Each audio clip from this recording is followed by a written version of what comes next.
Nowadays, Casey Mears is a largely forgotten driver in the grand scheme of things for NASCAR.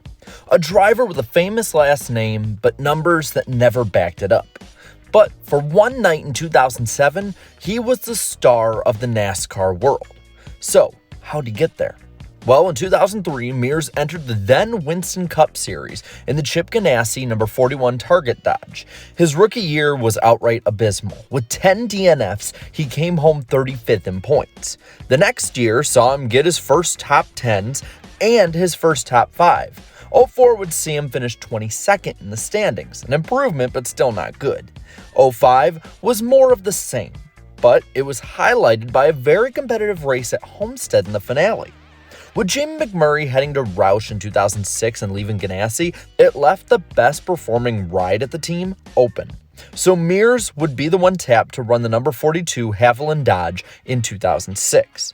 He was much more consistent and even was competing for a chase spot for much of the regular season before finishing a career high of 14th in points. So in 2007, when he had the opportunity, he jumped to Hendrick Motorsports to drive the number 25 National Guard Chevrolet. It seemed like a dream scenario, an improving young driver going to NASCAR's best team, which was also improving and had just won a championship. But the dream ended up being an awful nightmare to start. Heading to the Coke 600, Mears sat 35th in the standings and held only one top 10 on his resume for the season. While his teammates had 8 combined wins for the first 11 races, he had finishes of 20th, 31st, 40th, 28th, 10th, 42nd, 23rd, 37th, 39th, 18th, and 35th. He needed a good finish merely to stay insured into the field the next week. Starting 16th, he quickly got his way into the top 10. He'd hover between about 10th and 14th for most of the night's early runs. This put him right around all the craziness. First off, he was just ahead of teammate Jimmy Johnson when a tire carcass flew off his 48 car.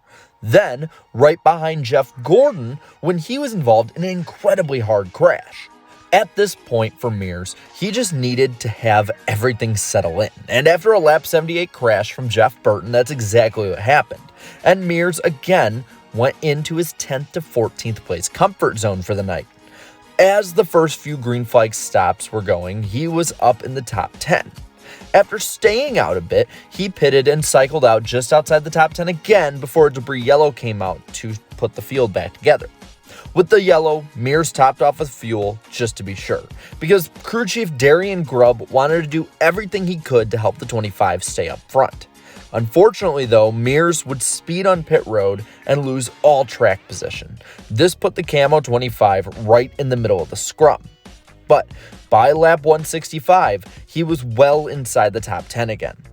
As the sunlight waned, he began to rise. And this trend continued past the halfway mark, even if he and Denny Hamlin nearly got together for it to happen. With 180 to go, another player ahead of him was having issues as Carl Edwards had a flat from the 3rd position. In the mess, he collected 6th place runner and his teammate David Reagan, and once again, Mears had to keep himself clean, weaving in between the spinning Roush duo. Under the caution, leader Brian Vickers had power steering issues, while his Hendrick Motorsports teammate Kyle Busch had battery problems. Attrition thus far was the theme of the night. After losing a few spots on pit road, Mears needed to go on the offensive from the 7th position. He was quietly one of the fastest guys on track, so while Mears' night kept getting better, his teammate Kyle Busch's got worse. And this opened the door for his team to pit with less than 150 to go and start shaping up the final strategy of the night. Mears' biggest issue of the night was his pit crew. They were routinely losing him 2 to 3 spots every stop. With less than 140 left, speed wouldn't get him a win alone, but it could get him in position to win. With 130 to go, he was again topping off for fuel. And after another brief cluster of cautions, the green came out with less than 100 to go, and about 10 laps later, he was quietly in the top 5. And he wasn't done yet. Then he got by fellow Camo driver Dale Jr. for 4th. With 70 to go, he was by Matt Kenseth for 3rd, now only behind Jimmy Johnson and Tony Stewart. The 2 drivers ahead of Mears were the 2 drivers who were the last 2 champions. With 63 to go, debris from Brian Vickers brought out a late yellow, just outside of the fuel window. All 14 lead lap cars used the caution to get fresh rubber and replenished fuel. With a solid stop and troubles from his HMS teammate Jimmie Johnson, he came out second, only behind Stewart. After over 500 miles down, Mears' crew finally came through and put him in position to win. Fuel was just as much on the minds of everyone as outright speed. And as the lap counter went below 50 to go, the fuel aspect continued to grow. Soon it clicked below 40 to go.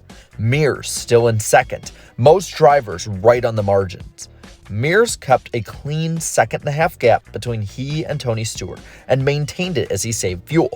With 20 to go, Mears watched Matt Kenseth pit behind him and Dale Jr. close and pass him. See, the 25 was still in full fuel conservation mode. Like at Kansas in the previous October, it looked like from his perspective that it was Stewart versus Mears for the win. But Stewart wasn't going to be dueling Mears, as the 20 was 2 laps short. Meanwhile, guys behind the 25, like J.J. Yaley, Kyle Petty, and Ricky Rudd, were gambling on fuel mileage.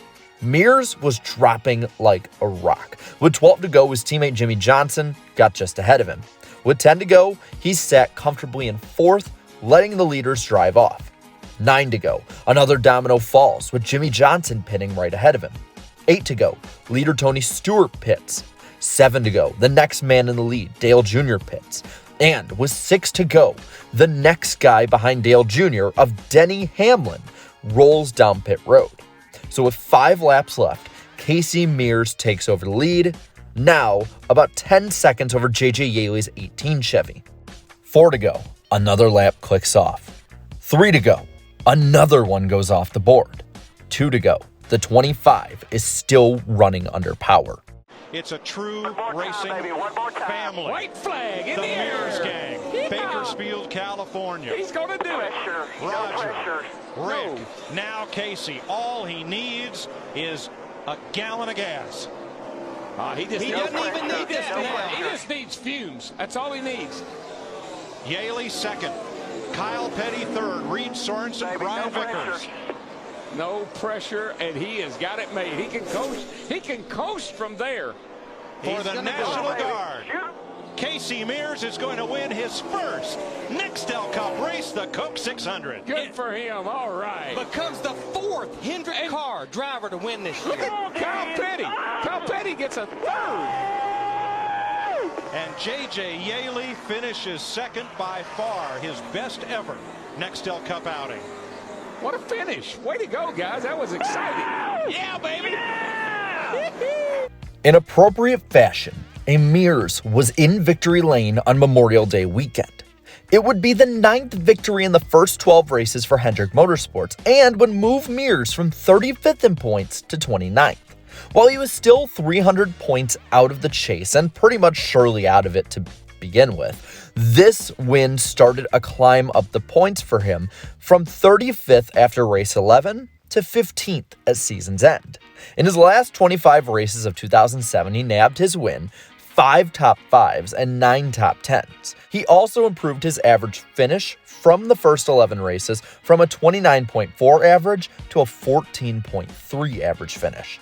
In all measurable statistics, this win proved to be the turning point of his 2007 season, even if at the end of the year it didn't all show up on the stat board.